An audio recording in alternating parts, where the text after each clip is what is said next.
जी जांगड़ा साहब। मैं सतवीर सिंह जांगड़ा विश्वकर्मा समाज से मैं संबंध रखता हूँ। मैं पूर्व सरपंच गद्दी खेड़ी 3 बार विश्वकर्मा एजुकेशन सोसाइटी रोहतक का प्रेसिडेंट रहा हूँ। प्रदेश प्रभारी भी रहा हूँ। हरियाणा बैकवर्ड क्लास कमीशन का मेंबर रहा हूँ।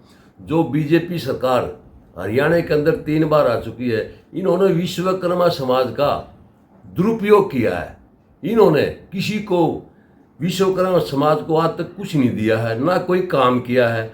ये अपने आप में लीडर, जो हमारे यहाँ के लोकल लीडर हैं जितने भी हैं, ये सब बरगला रहे हैं, लोगों को वोट लेते हैं, उनको यूज एंड थ्रो करते हैं। इन्होंने यूज एंड थ्रो के अलावा कुछ नहीं किया। सब अपने घरों को भरने के लिए लग रहे हैं। हमारे समाज का बड़ा इन्होंने जो ना बड़ी घिनौनी मतलब कर रखी है। इनको कुछ भी नहीं दिया है।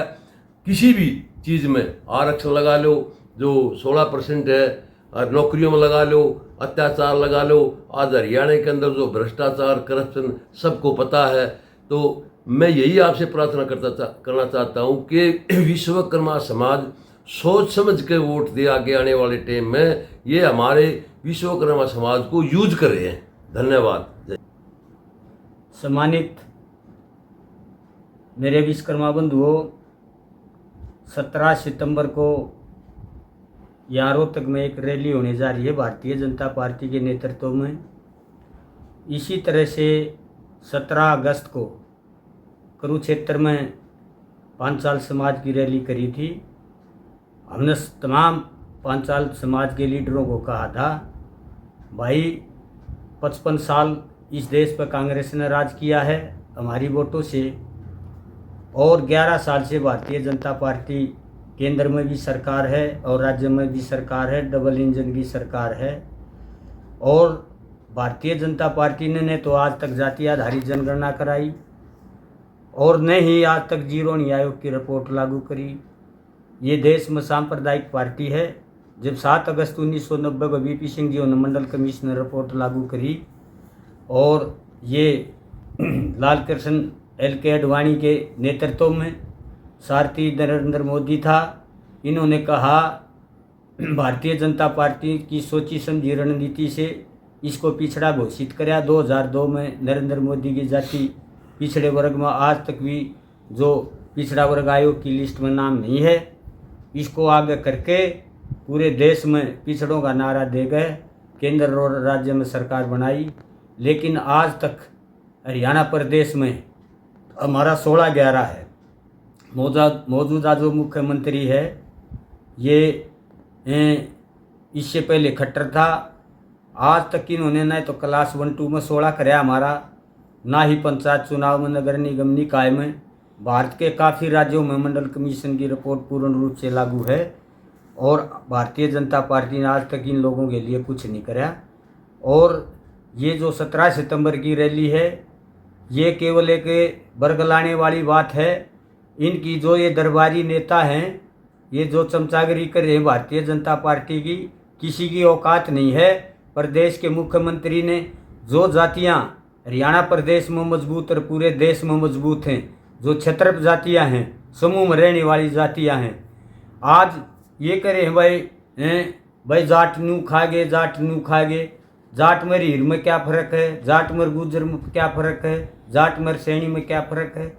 तो ये जो ताकतवर जातियां हैं, हमेशा कमज़ोर पिछड़ी जातियों का ये मंडल कमीशन के बाद 95 में भजनलाल ने ये 5 जातियां मिलाई थी, और ये 5 जाति कभी भी जो कमज़ोर पिछड़ी जातियां हैं उनको आगे नहीं जाने दे।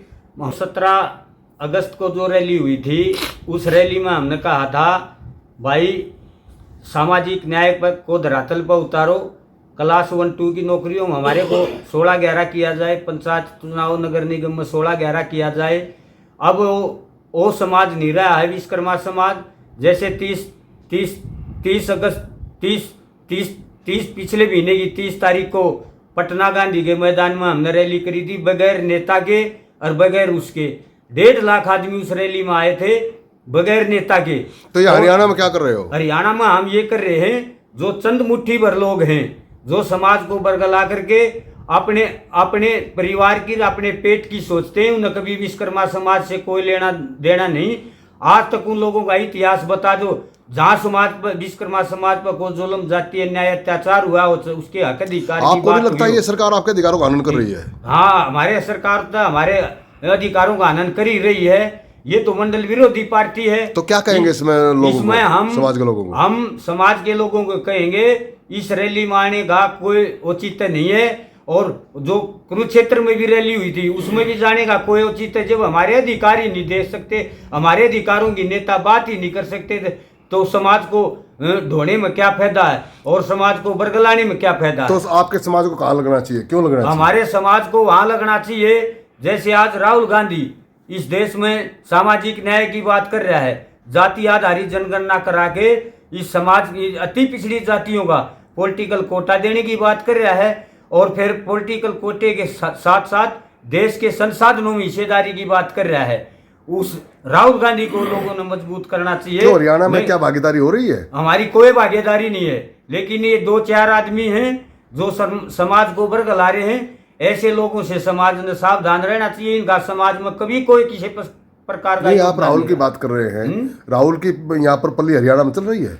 राहुल की भी पल्ली नहीं चल रही। यहाँ के जो स्थानीय क्षेत्र नेता तो कहाँ जाए समाज? वो भस्मासुर हैं। वो अपने परिवार के लिए अपने पुत्र मुंह में धृतराष्ट्र की तरह धसे हुए हैं।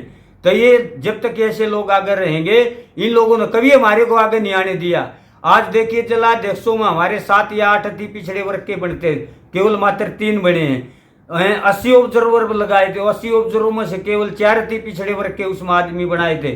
फिर उसके बाद युवा की प्रदेश की कमेटी का गठन हुआ था, युवा प्रदेश अध्यक्ष बना था। आज आप क्या एक भी कहेंगे? अति पिछड़े वर्ग का आदमी नहीं है।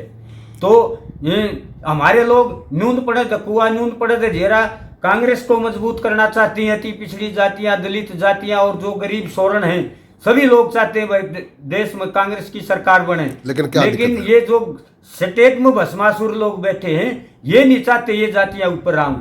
इनका जब तक राहुल गांधी और कांग्रेस हाईकमान इनका इलाज नहीं बांधेगी, जब तक हरियाणा में कांग्रेस मजबूत नहीं हो सकती। हम